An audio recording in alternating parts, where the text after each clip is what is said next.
Buenas tardes, de nuevo con ustedes, programa Calle Libertad. Hoy tenemos un invitado especial. Él es Enrique García Agulló.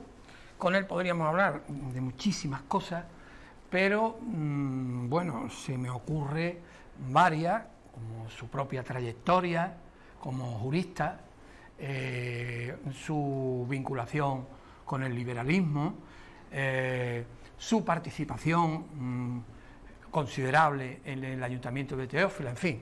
Ahí tenemos un rato de charla con él, tiene muy buena experiencia, es de una familia gaditana de siempre, de toda la vida, y te agradezco mucho, Enrique, que hayas venido a mi programa. Y yo que me abra la ventana del mismo. Gracias. Con los televidentes. Pues, Enrique, mira, vamos a empezar. Tú naces en Cádiz, eres gaditano. 19 de mayo nací. 19 de mayo. Del año de la explosión. Del año de la explosión. Claro, la explosión fue 47. en agosto del 47. 18 de agosto. O sea, tú tenías 2 meses, 3 meses. A ver, junio, julio, 3 meses. Fíjate. 3 meses. ¿Y tuvo alguna repercusión en tu familia aquello? Bueno, había el hermano de mi padre era marino, era militar y además era, en ese momento era un cargo, no sé, era comandante, creo, de la base, o sea que sí una repercusión, no física en el sentido de eso, pero sí siempre sentimental, porque nosotros vivimos, mi familia vivió siempre pensando en los extramuros de Cádiz, ¿no? Sí. De manera que para nosotros somos lo que antiguamente se decía en Cádiz beduinos, somos verdaderamente beduinos, o sea que para los que vivimos de la puerta de tierra hacia afuera, hacia el arrecife, pues sí, yo no lo sentí porque era un bebé, ¿vale? Claro. Con 3 meses, pero sí supongo que fue soy consciente de que fue una catástrofe tremenda, en un momento además en que todavía no se había salvado una situación que había enfrentado a los españoles durante 3 años. Efectivamente. O sea, que tuvo que ser una tragedia tremenda. Tremenda. Enrique, ¿tú estudiaste en San Felipe? En San Felipe Neri, sí. ¿En el del centro de Cádiz? No. ¿O ya estaba? También beduino. También beduino. Vale. Sí, pero estaría construido. Sí, estaba recién prácticamente construido.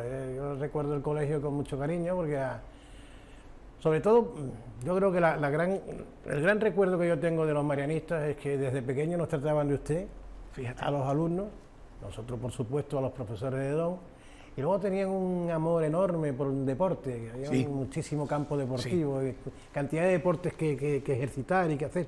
Y eso yo creo que fue una buena etapa en la formación de un chaval como yo. Hasta hockey sobre yo, patines? Claro, y además yo soy preparador nacional de patinaje. Fíjate. Sí. He jugado en hockey en primera, que primera división en hockey sobre patines es como la segunda del fútbol, ¿no? Porque lo otro es la división de honor, como tú sabes, ¿no? Pero en fin, he jugado y además he jugado en el colegio, claro, como natural, he jugado con otros equipos en liga, he jugado en equipos sevillanos. Había hasta frontón, claro, había muchos vascos. Muchos frailes vascos, muchos. Y la mano, se ponía la mano ahí. La pisábamos después. Había que pisar. Efectivamente, para quitarnos el hinchazón. Yo no he sido del colegio, pero iba allí a jugar. Sí, había mis compañeros. Un frontón doble, uno de su natural y otro al otro lado, porque para aprovechar la pared. Exacto. Sí. O sea, ahí los zurdos jugaban muy bien. Sí. Bueno, y después ya te decides por el derecho. ¿Dónde lo hiciste? Yo hice en Sevilla. Hace también un año en Granada o 2, donde jugué. ¿Tuviste? Sí, ahí estuve, hice, no sé si eran tercero, segundo, tercero y algo de cuarto, o segundo, ya no me acuerdo ahora, pero entre segundo y tercero. Y ahí, bueno, y aproveché y fue mi experiencia de rugby. Ahí estuve, sí, jugué 2 años, fue muy ¿Pero divertido. estás hablando de Granada o de Sevilla? Granada. Porque en Sevilla, en Chapina había también. Sí, yo jugué también en Chapina algún partido, pero yo en Sevilla, el deporte que yo hice fue el hockey sobre patines. Enrique, tú fuiste uno de los pioneros del surf en Cádiz. El primero. Oye, mira, hay una obra de un chico que tiene un apellido vasco que se llama Historia del surf en España, donde entabla una duda sobre quiénes puedan ser los primeros surfistas o surferos. Nosotros en aquella época éramos, me parece recordar, Cueto en Asturias, Arteche en el País Vasco, y el grupo nuestro, al que el autor del libro llama el Grupo Cortadura. Le da el nombre de Grupo Cortadura porque le pareció más exótico, porque al fin y al cabo nosotros hacíamos cogíamos olas en los años 60, principios de los 60, empezábamos a coger olas en la boca prácticamente de la calle García Gulló, en esa zona, o sea, el paseo marítimo, porque era bueno, éramos unos chavales que vivían al lado de casa, los Gutiérrez, Sami, otros chicos franceses que también vivían allá al lado de mi casa, y hicimos unas tablas. Al principio no sabíamos que las tablas tenían orzas, las habíamos visto en fotos, y las primeras, claro, nos dábamos unos leñazos de campeonato. Ya después yo de los años 60, y bueno, y aún conservo, yo para taparme del sol, precisamente de las lesiones, sigo llevando mi gorrito de estar en la playa, de coger olas con esto, vamos. Fíjate, o sea sí. Y ahora lo hacen mi nieto y mi yerno, vivo rodeado de tablas y me encanta verlo, o sea, y había una ola, o sea, cuando un reportaje de televisión o algún momento de viaje que he estado en algún sitio de buenas playas, me quedo como extasiado viendo coger las olas. Es un deporte fantástico. ¿Cómo fue tu experiencia en Sevilla? ¿Cuánto tiempo estuviste? 5 años, ¿no? Sí, más o menos. Yo en Sevilla, muy buena, porque Sevilla es una ciudad que ama a los gaditanos y entonces nos lo pasamos muy bien porque ellos tienen su parte, digamos, cerrada dentro de lo que es la forma de vivir, lo cual es normal, como pasa en cualquier ciudad, pero recibe al gaditano yo creo que de mejor manera que cualquier otro de cualquier otra ciudad. Sí. Nos tiene muchísimo afecto. ¿Sí? Mucho. Y entonces lo pasé muy bien. Es muy fácil para nosotros. Claro, primeros años también de matrimonio, primeras experiencias de padre, fueron cosas muy bonitas vividas allí. O sea que estuviste hasta más tiempo después de la carrera. Sí, después de la carrera yo fui a trabajar a Málaga, a una empresa de construcción y una inmobiliaria, y después me ficharon en Astilleros Españoles, que fui asesor interno, asesor jurídico de Astilleros Españoles varios años. Por eso, aparte yo estuve ahí en una época también política, combinaba eso con...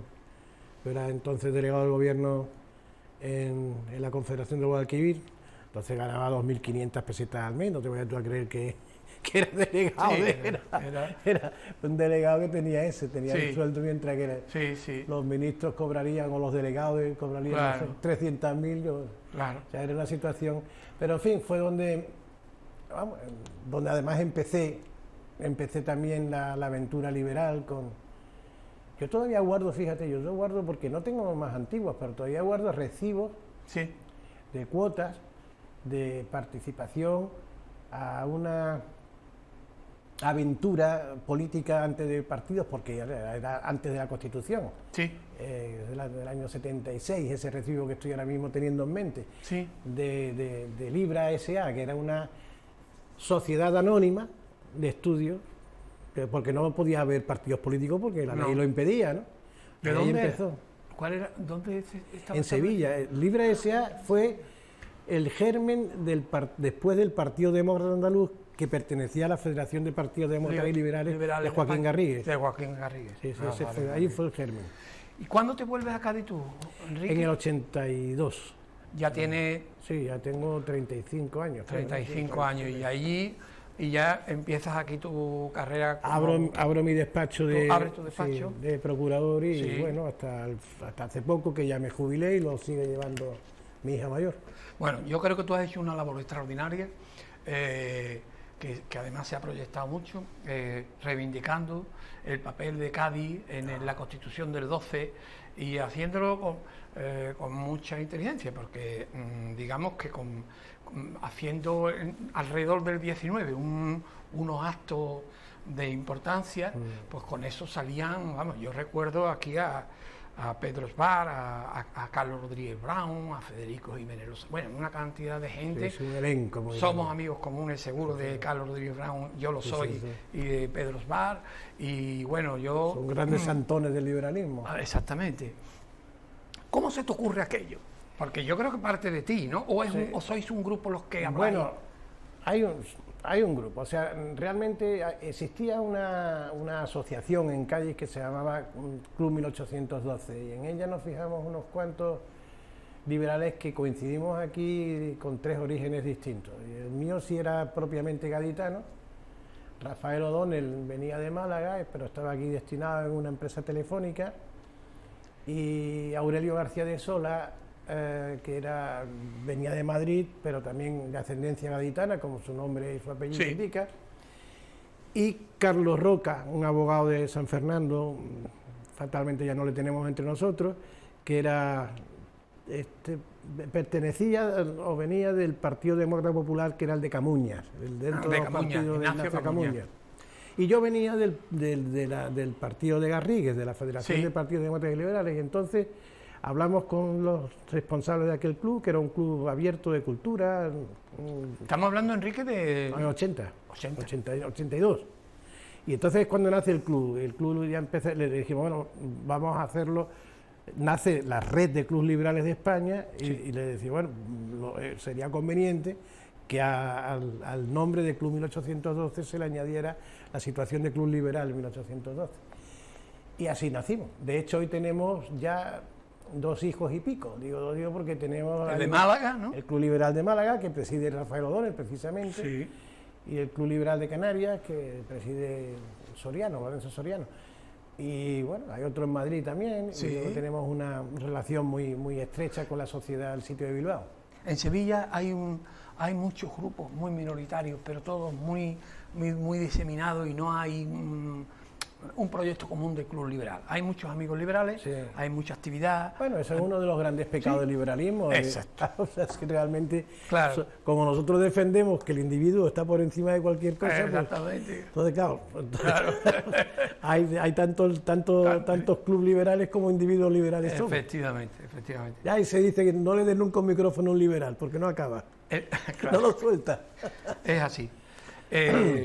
Yo el liberalismo, yo provengo de la izquierda, la época de la transición, pero fui Qué bonita evolucionando. Qué bonita época la transición. Sí, muy bonita. Y qué muy bien nos bonita. llevábamos todos. Sí, qué bien nos llevábamos todos y En todas nuestras diferencias. sí, pero qué bien nos absolutamente, llevábamos. absolutamente. Había un consenso tremendo que teníamos que sacar entre todos Sí. el sistema democrático Oye, liberal, y así ahí fue extraordinario, ¿no? Sí. Además fuimos puestos de ejemplo en muchísimos países del mundo, ¿no? Muchísimo. Ahora, yo creo que el espectáculo sociopolítico que dio España en los años 70 y tantos, después de la muerte de Franco, o sea, y con Sí. el advenimiento, la recuperación de la democracia, yo creo que eso ha servido de ejemplo, por lo menos de ejemplo científico y de ejemplo práctico en algunas otras sociedades también. Absolutamente, incluso del mundo del comunismo, Gorbachov, todo aquello. sí. Ahora se ha ido un Sí, poco sí. al traste todo, pero bueno. Sí, ahora han Ahí vuelto, está el modelo, ¿no? Sí, ahí está el modelo, y eso cuando pasen, ya se estudia como hechos pasados y como hechos probados, pero indudablemente cuando la historia vuelva a releerse dentro de no sé, un siglo y pico, esto será un espectáculo como fue Absolutamente. la Revolución Francesa o fue Sí. el advenimiento de las nuevas independencias americanas, ¿no? Enrique, me imagino que también te sentirás orgulloso de haber participado en un gobierno de muchísimas ideas, de muchísimos proyectos, como fue el de Teófila, Muchísimo. que bueno, que ahí sigue, porque hoy salen noticias sobre el muelle y lo que está consiguiendo, y cómo ya con el paso de los años, ¿cómo recuerdas aquella experiencia? Tú fuiste teniente alcalde. Yo fui su primer teniente teniente alcalde. y además como independiente dentro de la fila del Partido Popular, pero sin embargo me concedieron y me asignaron la portavocía del grupo, Sí. que generalmente lo usaba en las cosas municipales y en las cosas así importantes. Ya, digamos, en los problemas de más internos, pues había otro portavoz que lo hacía, ¿no? Pero yo tengo que agradecerle a Teófila que los dos combináramos el mismo afán por sacar a Cádiz de cierto color gris.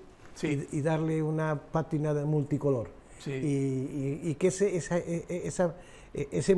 esa pátina de color de multicolor le diera también al gaditano una ilusión para apoyarse en sí mismo y volver a reflotar, ¿no? Porque Cádiz ha tenido muchas caídas en su historia, algunas tan largas como, yo qué sé, desde que se fueron los romanos hasta que llegó Alfonso X, imagínate la de siglos que pasaron. Pero sin embargo, fue una época, yo me acuerdo que les decía a los concejales, les decía, atentos al Paso Martínez, ¿no? Porque el Paso Teófila es un torbellino, es una persona que empieza a las 5 a las 6 de la mañana y acaba a las 2 de la mañana. Enrique, y con proyectos, con sueños grandes. Siempre, o sea, pero y con realidades. O sea, exacto, o sea, un puente, el mejor estadio, una estación. Tú sabes lo que me dijo a mí cuando el puente estábamos un día hablando y en la mesa suya, y ella le gustaba hablar mucho como aparejadora, vos usaba siempre muchísimo el dibujo al mismo tiempo que hablaba. Y entonces me decía, mira, pintó así una raya y dice, esto es Algeciras, esto es Jerez Sevilla, esto es los barrios, y esto es Algeciras y esto es Cádiz. Nosotros necesitamos una percha aquí para unirnos a esa barra, porque como no tengamos esa percha, nos vamos a quedar cada vez más atrás. La percha es el puente. O sea, ella pensó, cuando estaba con su idea del puente, ella estaba pensando cómo agarrarse al sistema, a la infraestructura, desde el puerto de Algeciras al puerto de Sevilla. Es que si no, el puerto de Cádiz se quedaba atrás. Totalmente. Tú fíjate que son cosas así tan elementales, pero también diseñadas. Y una consecuencia ahí lateral, pero magnífica. Corte Inglés, pues claro. Sí. Corte Inglés, que le interesa tener la bahía. Claro, por supuesto. Entonces, son todo, una cosa llevaba a la otra, y a mí me recordaba a la generación de los sueños de la gente de los 60, etcétera, ¿no? Sí. Que volvieron luego con ella, ¿no? Volvió con ella, y que yo no lo... Respetando siempre a Carlos Díaz, un hombre muy educado, etcétera. Hoy... Mejor no hablamos de lo de hoy, porque, en fin, no... Es un paréntesis que habrá que cerrar. Que habrá que cerrar en algún momento, cuanto antes lo cerremos mejor, pero en fin. Enrique, tú fuiste teniente de alcalde. ¿Cuál es el recuerdo, habrá mucho, pero que más no sé, viviste con más alegría? ¿El 12? Sí, bueno, el 12 para mí fue, porque además acabé como coordinador de la Oficina Municipal del Bicentenario. El 12 fue para mí era el deseo, era el ultimátum y el desideratum completo.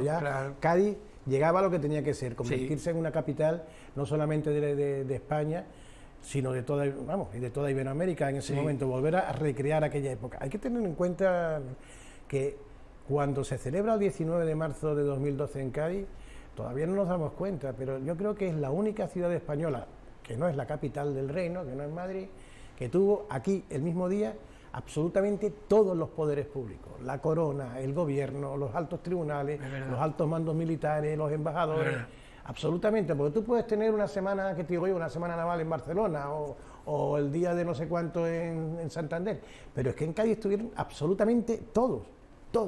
Y eso, el gaditano tiene que saber que la historia de Cádiz, que es una historia larga, y al ser tan larga, tan excesivamente larga, hace que nos hayamos acomodado a esa importancia, pero Cádiz tiene un reflejo. Yo creo que se ha dejado en estos años decaer aquel reflejo que se obtuvo, sobre todo con los países americanos.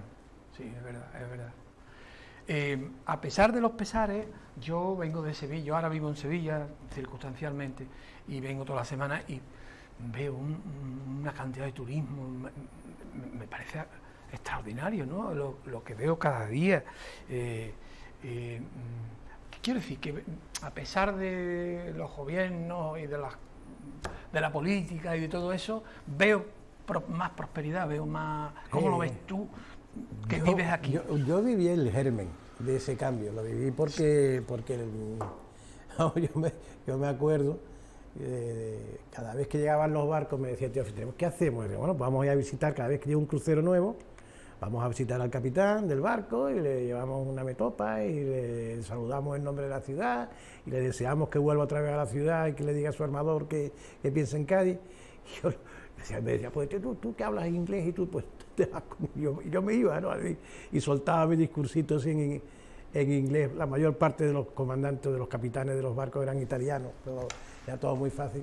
Pero a veces yo decía, te daban a las 10 de la mañana, a las 9 de la mañana, cuando un andaluz suspira por un cafelito caliente, te ponían un cóctel de naranja, una cosa así. Sí, sí, sí, sí, sí, sí. Qué cosa, por Dios, qué sacrificio, decía Teófila, no me manden más.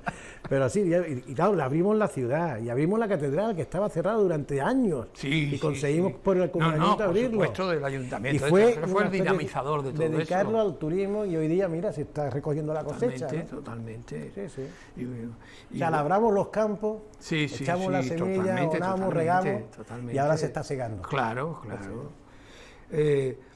Enrique, ¿cómo es un día ahora normal tuyo? ¿Qué haces? Tú estás jubilado, ¿no? Sí, sí, jubilado, sí. Entonces, jubilosamente jubilado. Jubiloso, igual que yo. Entonces te levantas, ¿qué haces? Bueno, me imagino que habrá días distintos. Bueno, casi todos son más. Yo tengo también la semana dividida en paso parte de ella fuera, en una población cercana, y parte aquí. Bueno, mi día está ahora pegado a un Mac. ¿Qué es lo que hago? Pues trato de meter en todo lo que a lo largo de mi vida no he tenido tiempo, trato de meterlo en el ordenador. Bueno, sigo publicando cosas más. Sí, escribes en La Voz. En La Voz me tienen la amabilidad de haberme ofrecido una columna los sábados, que me llamaban en una página, abriéndose una página arriba a la derecha, me tiene estoy muy agradecido. Eso me hace estar pensando toda la semana en buscar. El Club Liberal lo seguimos moviendo, lo estamos ahora relanzando, hay una campaña de captación de antiguos socios y para después buscar a nuevos, para tratar de dar otra vez una especie de foco o de foro a la ciudad y a la sociedad donde se permita poner en el mismo mostrador todas las ideas, claro, y acostumbrarnos a entendernos. Nosotros somos partidarios, o por lo menos los liberales sí somos partidarios de que la convivencia, la democracia y la convivencia entre iguales en desacuerdo. O sea, exacto, porque no somos distintos, o sea, somos distintos en una familia, imagínate en una sociedad, ¿no? Somos distintos, claro, pero tenemos que convivir, claro, y para eso hay que ponerse de acuerdo con tus cosas, cada uno propias, donde las traiga, ¿no? Sí. ¿Eres viajero? Ahora ya menos, desde la pandemia. Desde la pandemia, claro, igual que yo. El cuerpo me acostumbró, me apaciguó. Sí. Entonces, pues yo creo que ahora empiezo a echarlo de menos. Ya he empezado a hacer algún viajecito, pero en fin, ya es verdad que nos echó para todos, fue un cambio brutal. El confinamiento, todos nos asustamos mucho, aquellas imágenes de Wuhan, que todavía se ven, que yo a veces digo, qué barbaridad, parece ciudad de fantasmas, ¿no? Con los uniformes sanitarios, los policías llevando a la gente, los últimos espectáculos que hemos visto en un aeropuerto chino, que no me acuerdo el nombre de qué ciudad era, en donde se había dado un caso de COVID por lo visto y casi cerraron el aeropuerto ahí a base de empujones pero en fin, yo sí he sido viajero y sobre todo quiero volver a viajar, pero viajar por España. Por España. Quiero reamar España. Sí. Y recomerla. Y rebeberla, y regustarla. Es extraordinario, ¿eh? Pero no salir fuera de la ciudad. Salir fuera de la ciudad, y España se ha convertido desde el punto de vista, ya lo era, pero siempre ahora, me gustaba mi España. Y siempre... En cuanto a bebida y comida, Enrique, yo creo que hemos adelantado a Francia, pero hace ya tiempo. Vamos. Pero eso son los grandes cocineros. Sí. Pero es que tú dices la cocina sencilla de los pueblos. Los grandes chefs españoles son ahora mismo las estrellas de la cocina internacional. Lo son. Pero tú hablas de la cocina que te encuentras en cada día y en cada sitio y en cada familia, y que alguien te invita a comer a casa o tú pasas por al lado, estás andando a lo mejor por un sendero y hueles y dices caramba. Eso es extraordinario, ¿eh? Y luego los vinos, los quesos. Los quesos. España es una bendición de Dios. Totalmente. Como estamos aquí estiraditos al fondo de Europa, efectivamente, tenemos muchas cosas tristes para dejarlas arriba de los Pirineos. Verdad. Y pensamos, es un país alegre además y que da gusto vivir en él. Mira, hoy he visto una noticia que me ha llamado muchísimo la atención y me reconforta, porque además es España es, lo he leído, ¿dónde lo he leído? En ABC Digital. Sí. España es la nación que más misioneros da al mundo. Fíjate. Y España es la segunda nación del mundo, detrás de los Estados Unidos, que más aportación da a las misiones. Fíjate. Y yo digo, bueno, todavía no se ha perdido el sentido español. No se ha Ese, perdido. de un lado del misionero, de ir a otras tierras, como iban los españoles en los siglos pasados, Absolutamente. a buscar nuevas fronteras. Ni se ha perdido el sentido de solidaridad de los españoles. ¿Qué pasa? ¿A quién hay que ayudar? ¿Dónde está? Está ahí. Eso no se ha perdido. No lo hemos perdido, gracias a Dios lo tenemos. Y somos... Y no me quiero referir solamente al espíritu cristiano católico. No. Al espíritu español. Al carácter español. Al carácter español. Sí. Y no sé, es un país que tiene ya los rasgos de modernidad, de que somos independientes, pero al mismo tiempo mantenemos la familia, mantenemos la compasión, Sí. y estamos unidos, y se los ven los bares, la alegría de vivir todos Sí. juntos. Vete tú a Holanda, a Suecia, y un viejecito con Sí, 84, solo en el pub, el otro. Es un país... Tú acabas de decir unas palabras que semánticamente es preciosa, compasión, Compasión. que es padecer con, Es compasivo España. que es yo siento lo que tú sientes, Eso lo es. mismo. Entonces ese es el principio de la solidaridad Totalmente. que los españoles tenemos. Totalmente. Por aquí ni hay si hay racismo, vamos, nada. Ah. ¿No? O sea, que es un país como el nuestro que es acostumbrado desde el principio a tener orígenes étnicos tan dispersos y Distinto. tan distintos.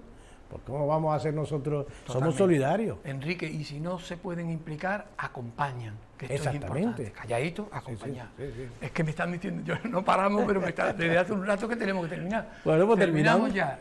Pues un placer de verdad, Enrique. Encantado, Rafael, estar contigo y aquí. para lo que tú quieras. Y ya quedaremos para otro momento. Muy bien. Bueno, y a ustedes muchas gracias por estar ahí de nuevo y les emplazamos para el nuevo programa. Muchas gracias por todo.